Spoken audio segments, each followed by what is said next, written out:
काय होती, दोन्ही इक्वेशन एकमेकाच्या खाली लिहिणं. ओके, तेच आपल्याला पाहायचं या ठिकाणी. दोन इक्वेशन दिलेले आहेत. पहिलं इक्वेशन कोणतं आहे, 2x + 3y = 2.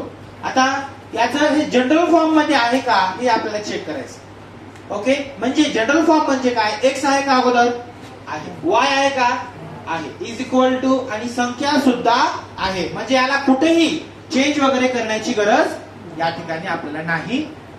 ओके, हे आपण समजू शकतो आणि आपण काल बघितलं सुद्धा. आता पुढचं इक्वेशन लिहायचं. पुढचं इक्वेशन कोणतं आहे, x - y / 2 = 1/2.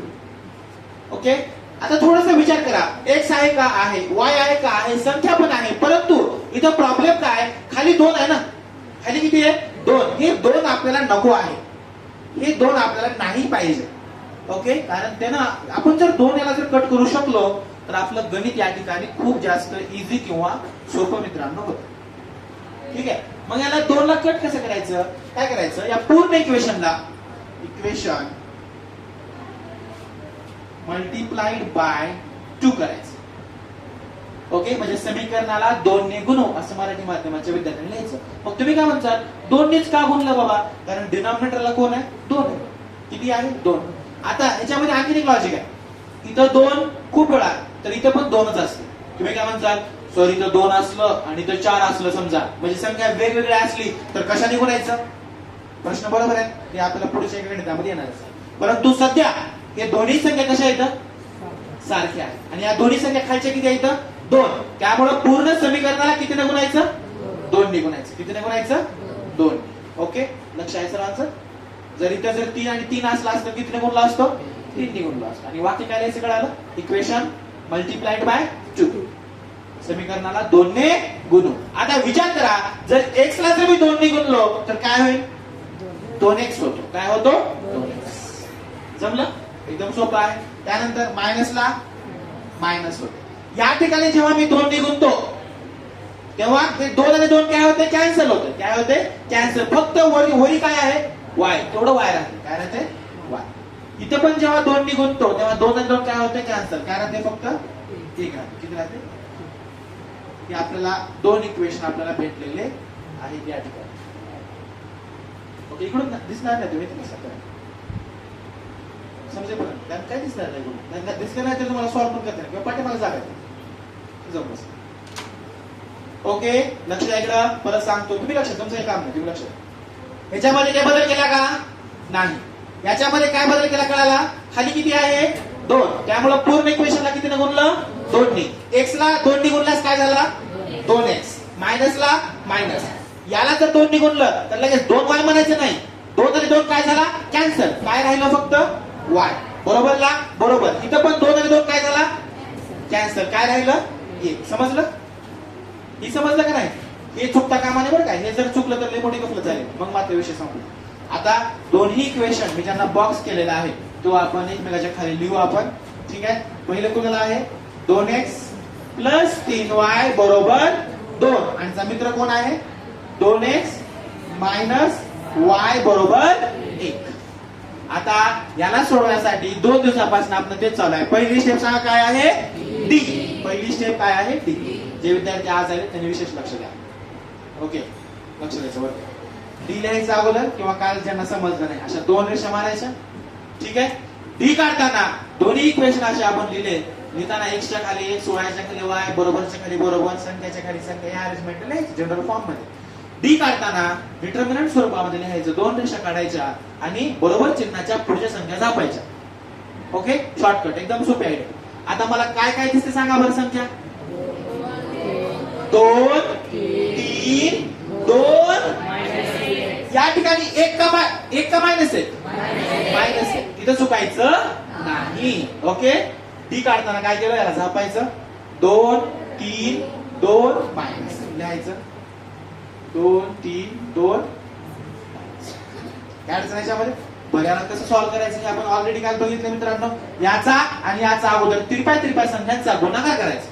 म्हणजे 2 चा गुणाकार कोणासोबत करणार, -1 सोबत, मध्ये मायनसच द्यायचं. ओके, बरोबर, लक्षात, मी नव्हतो. 2 चा गुणाकार -1 सोबत केला, अगोदर हेच तिरपं करायचं, मध्ये मायनसच द्यायचं, त्यानंतर हे तिरपं करायचं. म्हणजे 3 गुणिले 2. आता सांगा बरं 2 आणि मायनसचा गुणाकार किती? -2. सोपं आहे.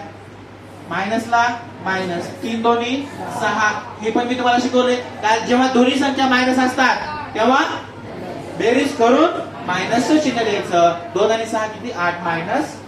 ही किंमत कोणाची आलेली आहे? डी ची आलेली. त्यानंतर डी नंतर पुढची स्टेप कोणती होती मित्रांनो? डीएक्स होती. कोणती होती? डीएक्स काढताना कुणाला झापायचं होतं? एक्स ला झापायचं. कुणाला झापायचं होतं? एक्स ला. बरोबर आहे. आणि थोडस उलट होत. बरोबर चिन्हाच्या डीएक्स अपवाद आहे. काल पण सांगितलं बरोबर आहे. तुम्ही होमवर्कला पण केला असेल. एक्स झापलं नाही मयूर. डी काढताना ह्याला झापायचं, काय अडचण नाही. आणि डीएक्स काढताना एक्स ला झापायचं. फक्त बरोबर चिन्हाच्या पुढची संख्या अगोदर न्यायची. कोण आहे बरोबर चिन्हाच्या पुढे? 2 आणि 1. म्हणजे मी इथे काय लिहितो? 2 आणि 1. इथे काय दिसतंय? 3 आणि व्हेरी गुड. 3 आणि -1. जमलं? इथे फक्त डीएक्स ला थोडा अपवाद आहे. लगेच पुढचं y ची संख्या लिहायची नाही. बरोबर चिन्हाच्या पुढचं लिहायचं. बाकी सगळं सोपं आहे. 2 आणि याचा गुणाकार किती? 2 -1 -3 आणि 1. किती सांगायचा गुणाकार? -2 मायनसला मायनस 3 1 बरोबर आहे. किती सांगायचा? -5. सोपं आहे. मी म्हणतो एकदम जास्त सोपं आहे. -2 -3 -5 तुम्ही एवढ्या लेवलला सहज करू शकता. पुढे काय राहिलं आता? डीवाय राहिलं. काय राहिलं? डीवाय काढताना कुणाला झापायचं?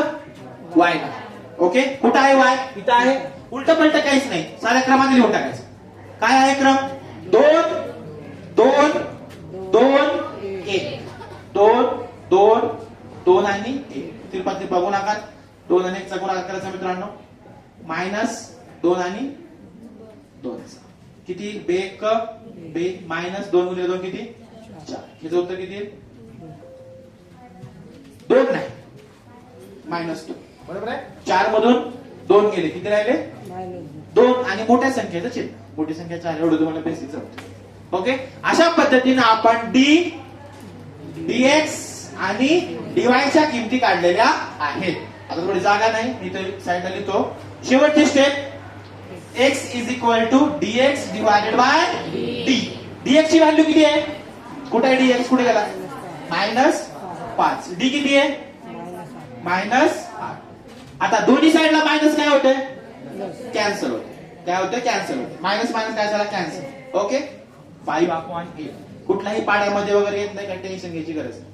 नंतर y dy upon d. What is the value of dy? -2. What is value of D? -8. Minus minus कटलं. परत एकदा. ओके. 2 आणि 8 पाड्यामध्ये येते. बेचोक 8 म्हणजे किती आलं? 1/4. हे पाड्यामध्ये येत नव्हतं. 5 आणि 8 तसंच ठेवून टाकायचं. टेन्शन नाही. ठीक आहे. योग्य आन्सर.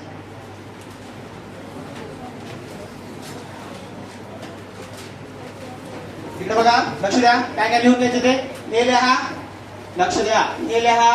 हे लिहा. आणि हे एकदम शेवटी बरं का? जागा नव्हती म्हणून मी लिहिले. त्याच्यानंतर हे लिहायचं. हे आणि नंतर